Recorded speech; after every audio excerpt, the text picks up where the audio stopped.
Namaste. So usually I don't write things ahead of time. However, I wrote something the other day that was so brilliant. I decided I had to read it, and that it might be a good launching point for talking about Easter. I then wrote something that was nearly as brilliant about Good Friday, but we'll have to wait till next year for that. That's what those two earth terms were that I thought. They were. Right after I wrote, that's some good shit, period. And then, I can no longer accept the traditions of institutional Christianity around Good Friday and Easter. In fact, I am compelled to reject them. What's more, I believe they are misinterpretations of those sacred days forced upon us by empire that have nothing to do with either Jesus or God. These misrepresentations, I believe, are responsible for our culture of violence and misogyny and must be rejected if we are ever to become the people of peace that Christ calls us to be. First, the crucifixion. I guess there's a little Good Friday in this one. I reject any and all notions of scapegoat. Louder? Yeah, please. Sorry. Use the mic. No, don't do that. Where's Garrett Morris when you need him, huh? First, the crucifixion. Is that good? I reject any and all notions of scapegoating as a product of biblical culture that is not only misguided, but in fact wrong. No being worthy of the name God would require another being, whether a donkey in Temple Judaism or a human being on the cross, to suffer death for the actions of another. The history and practice of scapegoating are nothing more than attempts by humans to avoid the consequences of and responsibility for their own actions. Avoiding responsibility stunts human growth and development, and therefore, by definition, are contrary to the will of God. Stated in the traditional language, failure to take responsibility for one's actions is a sin. No God worthy of the name would be compelled to accept the bad ideas of its followers, no matter how much they wanted it to. Rather, the crucifixion is what results when an individual or group of individuals challenge the prevailing power structure too effectively. Force is used to control and, if necessary, to kill the people creating unrest. Casting the crucifixion as God's will has allowed empire to claim the right to eliminate the threats against it as also part of divine will. Such claims are false and sinful. Instead, the crucifixion should serve as a reminder of the truth that there are things in life worth dying for. The idea that a Christian would do anything to avoid death is a denial of their faith. No one has greater love than this, that they lay down their lives for their friends, and love your neighbor as yourself stand as testimony to what really matters. We must also understand that much of what has come down to us as accounts of Jesus' arrest through his death on the cross is not a historical account. There were no witnesses, at least none who wrote. No one from the Jerusalem Post-Gazette covered the trial. We must understand these accounts as myths, true stories that might have happened that way. We must also recognize Midrash at work and carefully consider the true validity of passages from Scripture applied to these stories. For example, by his wounds we are healed does not reflect the attitude of any being worthy of the name God. Second, the resurrection. The resurrection is not what God did to make okay the fact that God allowed Jesus to be tortured and murdered. You would be hard-pressed to find someone who was tortured who would tell you that had their torturer only said, "just kidding," they wouldn't have suffered any ill effects of their torture. This understanding of the resurrection depicts God as the abusive husband who expects that buying his wife flowers after beating her to a pulp makes everything okay, and then cautions her never to make him do that again. The point of the resurrection is that there is more to life than this body, and that we continue in some way or ways after we leave the body. This changes the meaning of the sacrifices we are called upon to make in this life and reminds us of the presence of our ancestors all around us.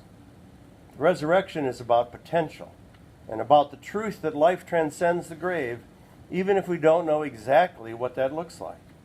It is most definitely God's kiss and make-up present to Jesus. Most definitely not God's kiss and make-up present to Jesus.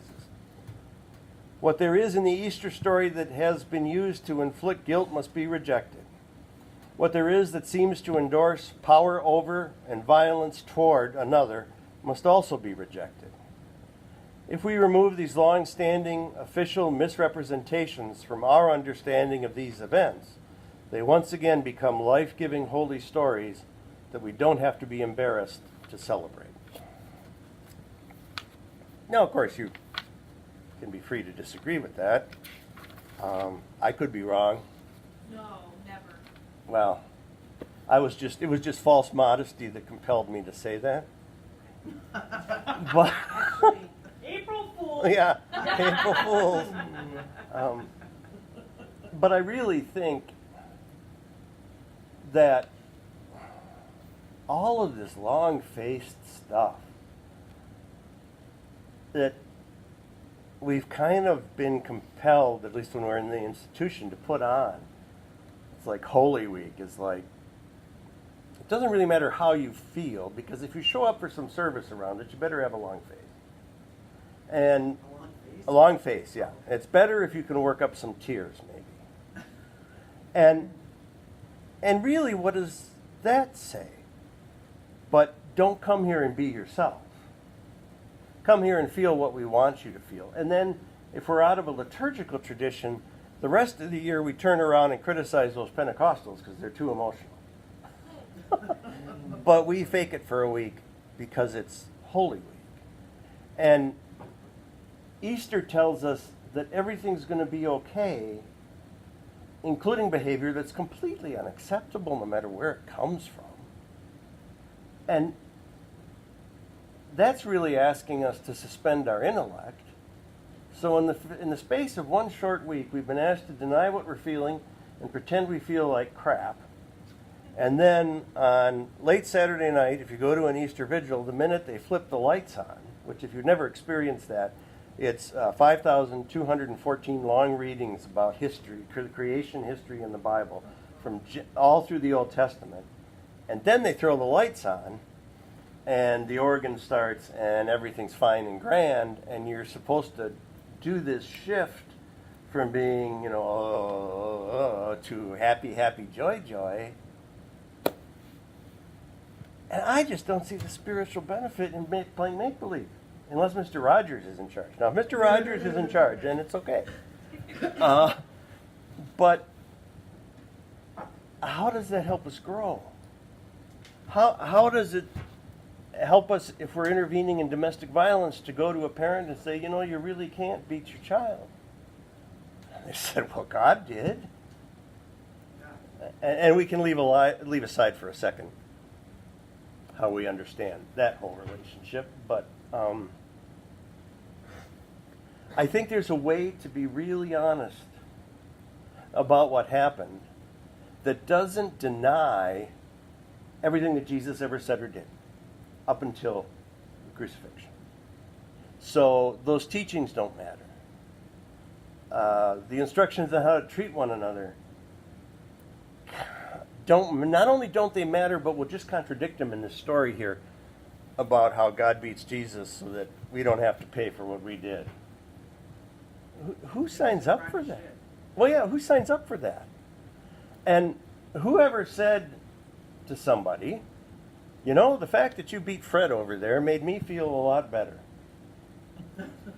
And yet we say by his wounds we are healed. Well, because we're not the ones being beaten, so, Well, yeah, but... Unless you're into that.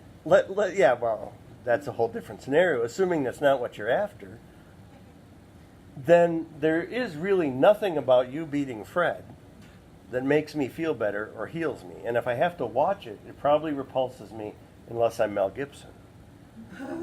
And so... I watched that in Spanish the other day. We were waiting to pick up the kitty, and Passion of the Christ was on the TV. But it was on Telemundo. Oh my. So it was Spanish with English and Arabic subtitles. Could you even see the picture? I mean, Yeah. Right. Sorry, that was my shut up now. it's funny how we like, not necessarily we in this room, but people like to focus on that. Yeah. It's like, go see the Passion of the Christ. Oh, that was great. It was so moving. It was a gross out film. Yeah. It was a snuff film. I mean, let's be honest. And yet, If I want to see a gross out film, I see Animal House. To be fair, I saw it once. You know, I did go see it. I could not sit through it again. Yeah, I did too.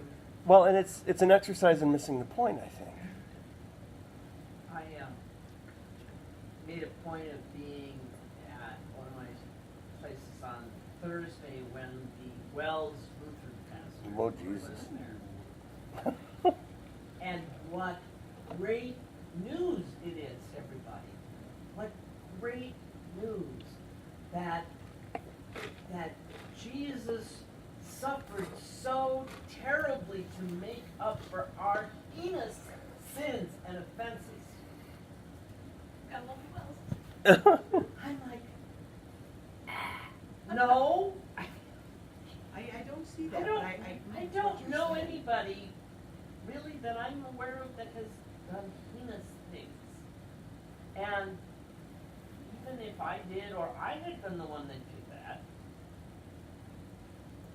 as you're saying, it would be really perverse to say, oh, well, thank goodness that God so loved me that he took another human being that actually was the divinity made human and meant, within a period of 2 to 3 years, because Jesus didn't start his teachings until he was in his late, teens and 20s, and he only preached for a few years, Mhm. and then he died. So Yeah. it wasn't like his message. Nobody was even really able to get to know him. It took the time to really put forth themselves to really build a relationship. You can't build a relationship within 2 or 3 years, and then to just die for everybody in the entire world. And the way it was explained to me is, I went to Sunday school and they said that Jesus went to hell and gathered all the keys of every human being on this planet. How is that even possible? There are billions of people in this planet alone who don't believe in Jesus alone, and they believe in their own things. How is he saving them as well? Is it just for these people, or is it everybody as a whole? And how does he know that these people will exist? Does it include those who have not been born? I have so many questions about that. It's Monopoly. You believe in Jesus, you get your get out of jail free card.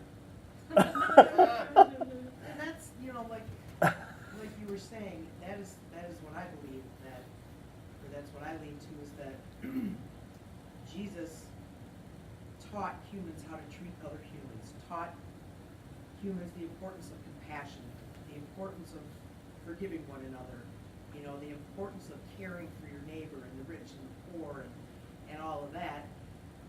But like when people come to my door and say, "Are you saved?" And I said, "Well, once I shut the door, I'll be saved from you." That's right. Right. But it's like you will not get to heaven unless you're saved. That's all Christ. It's like, no. That was the ultimate sacrifice, laying down his life for another human. That was the end of the teaching. Right. But it's the teaching.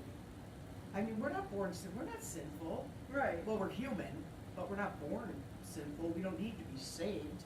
And then the other part is that I've always questioned that Andy and I we discuss this a lot is in the part of creation. I'm not in the whole Adam and Eve story. Why would God put a tree he specifically says not to eat from, basically setting them up for failure in the first place, saying don't eat from this tree, then somebody says eat from this tree, and they think, well, why would eating from this tree be bad? We're allowed to eat everything else. It's an apple, it's food, it's nourishment. Let's just eat the apple. and then they screw up humanity for everyone. These two individuals, one created from one, and then on top of that, they produced sons. So how are we produced from just these two people who were magically in this garden with a tree they couldn't eat from, and as soon as they ate from that tree, we're all damned. Yeah. And we were all doomed from the very beginning, yet God put that tree there. God said not to eat from that tree, but everything here is for you. God's sadist. God's not a sadist. Well, but it's how they project it. It's what the only reasonable conclusion you can make from taking that story literally is Yeah. that there's something very, very wrong here. Yeah. I mean, No. it's like taking Job literally. Oh. Oh, man, now there's a... Now, those gods are consistent with the God who would do to Jesus what a Oh, absolutely, absolutely, and I think it. Although I don't know because I didn't. Well, although I don't know because I'm not aware that I was alive then. But this may have. I'm quite certain this all made perfect sense to a first century Jewish mind because of things like this. The literal scapegoat at the temple where once a year they put their sins in the goat, send it out into the wilderness, and then God was happy with them again. Because Adam and Eve, I think it's probably Yossi and Miriam, not our Miriam, sitting around the campfire drinking too much Manischewitz, and and little Levi comes up and says, "Hey, where'd we come from?" And so they, the culture develops the creation myth and the Garden of Eden and all that, and it works for them, and it's great, and there's nothing wrong with it until you start looking at it as if it was history. Right. And that's where I think the step that I've made more concretely this year is to say, all right, why have I been comfortable in the past with saying the Genesis story and a lot of that is mythic, there's truth, but it's a deeper level of truth than a literalism, and yet I had been inclined to think that the resurrection story had to be accepted literally, except that there are such differences in, or maybe, so when I'm opening to in that article that I shared, makes, it's just as like, oh, you put into words what I guess I was thinking ahead, that the resurrection experience is also a mythic truth. Mm-hmm. That people experience this ongoing relationship and power of Christ,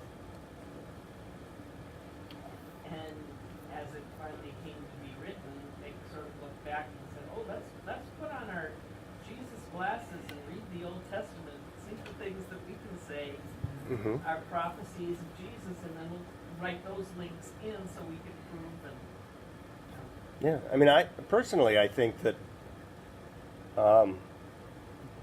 the 12 in particular, or the 11 and a half, after Jesus is crucified and dies, the evidence is they go back to where they were from, and what they discovered was this sense of an ongoing presence of Jesus with them. It's not like they forgot him. It's not like their experiences with him faded from memory.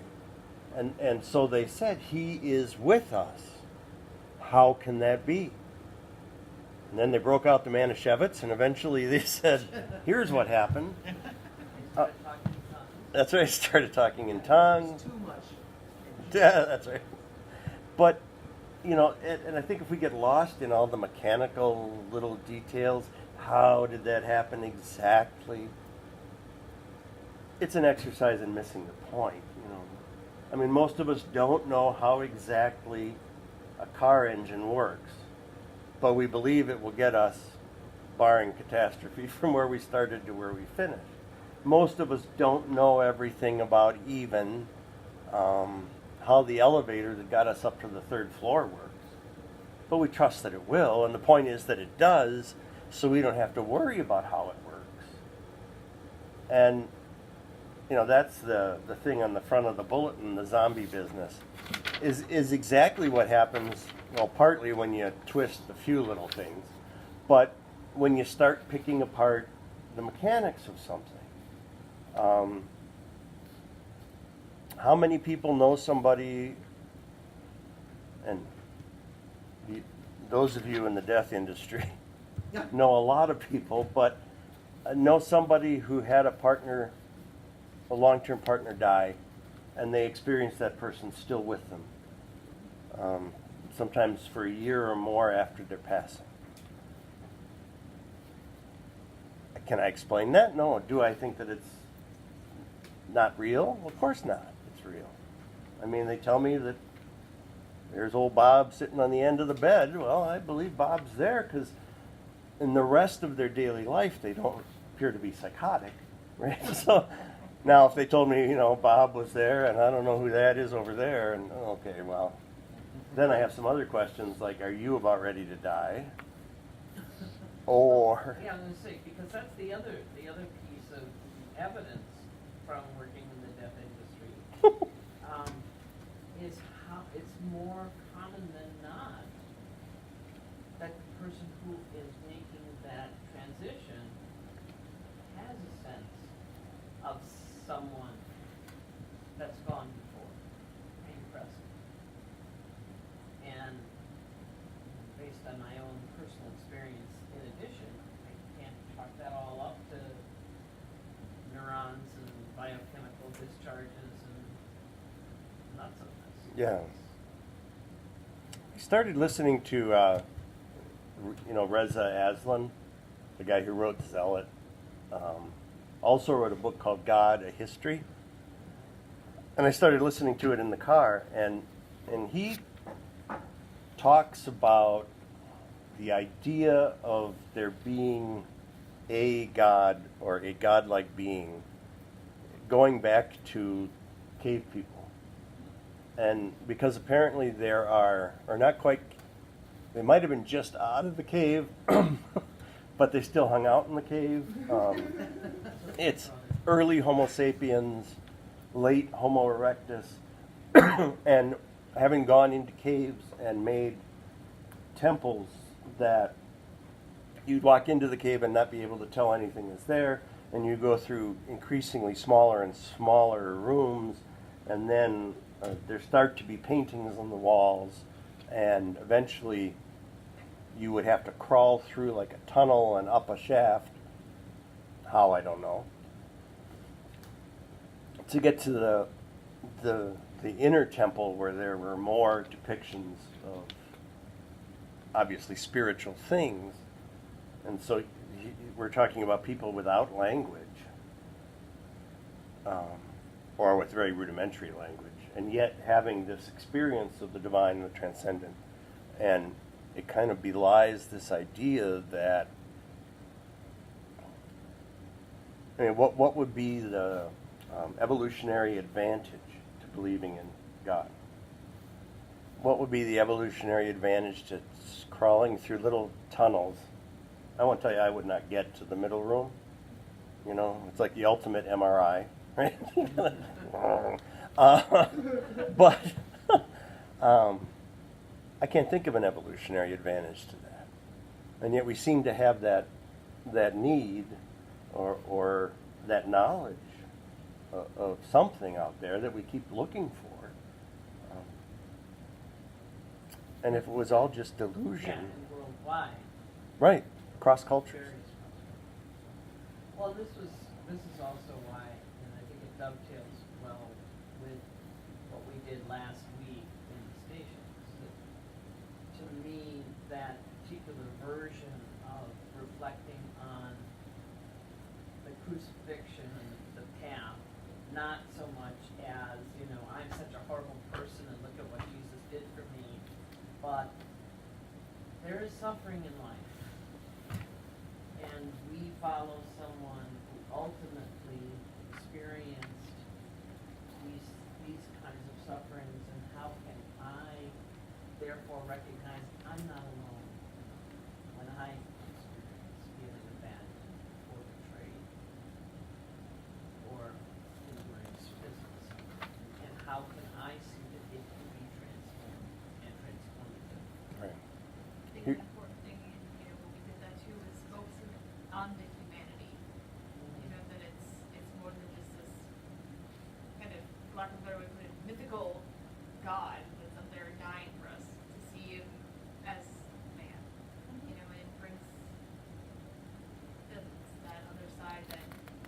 are we literally thinking of a cross? And no, we're not, but it's, like you said, it's the realization that in suffering, we're not alone. Well, and I did it, my cross on Good Friday was to do that 3 times. in communities. But before I started with each one of them, I looked at the people and I said, so, here's the point of what we're doing here. Who among you, thinking about your life, does not have a cross that you can? Nobody raised their hand. They all could recognize that there was some aspect of suffering and struggle in their life. Just a couple paragraphs I wrote about Good Friday. See, you didn't even have to pay me for that segment. That's right, it was nice. In other news, I've been pondering the theological and liturgical justifications for Good Friday in light of my missive about Easter. Clearly, I don't support the traditional self-flagellation around "we killed God," because I didn't. I don't really understand all of the ambivalence on this point around guilt for sins, or on this point and around guilt for sins being passed up and down the ancestral divide. We need to make a decision and then be consistent regarding whether or not guilt is transmitted to succeeding generations. I might digress and point out this is the central question of karma as well, although the specifics are slightly different. It is my position that guilt is not transferred, nor does it continue after death, largely because guilt is acquired through sin, which is a function of the body. You cannot sin through thoughts which arise as they will. Sin is action. Therefore, I hold that when the body dies, so does the guilt it has accrued, if you will. There are no carryovers, no incurred guilt, no original sin that somehow counts against us, or any similar notion. Therefore, Good Friday cannot be about guilt for Jesus' crucifixion by anyone alive today. As for those sins in which we supposedly re-crucified Jesus, I would hope we can see those kinds of concepts as metaphors. Helpful metaphors, perhaps, but metaphors nevertheless. Needless to say, a metaphor cannot invoke guilt because it isn't a real thing. A metaphor is a concept. So we're left with the question of what to do with Good Friday. I would argue that it is an important devotional tool that needs to be kept for those who find it helpful. These are the traditions of Jesus' trial, crucifixion, and death. As I wrote regarding Easter, there were no witnesses who recorded these events, and so we must keep in mind that they are myths in the best sense of that word. They simply are not history, even though there are reports of Jesus having been crucified by at least one historian of the time, but that is very different from a historical account of the crucifixion. And then I digressed for quite a while. Maybe that's all. But it isn't. I mean, if you think about the times when we take on responsibility for something we didn't do, and we do it, we feel guilty. Oh, if only I just should have, hindsight is 20/20. If only I'd known Fred was coming, I'd have baked a cake. Well, sooner or later we figure out that's not very healthy in our own lives. We do the best we can, we leave it, then we have to leave it behind. Except during Lent, right? And I mean, I think that, I hate to say, I think that reasonable people, because that's always such a biasing, who's going to disagree then? Well, every reasonable person knows. Well, I'm unreasonable. But, I think more and more people are saying, I just can't deal with that. And so you get the zombie business. Where instead, if we need to come up with a way that speaks to us today. And I think it's discussions like this that start to do that.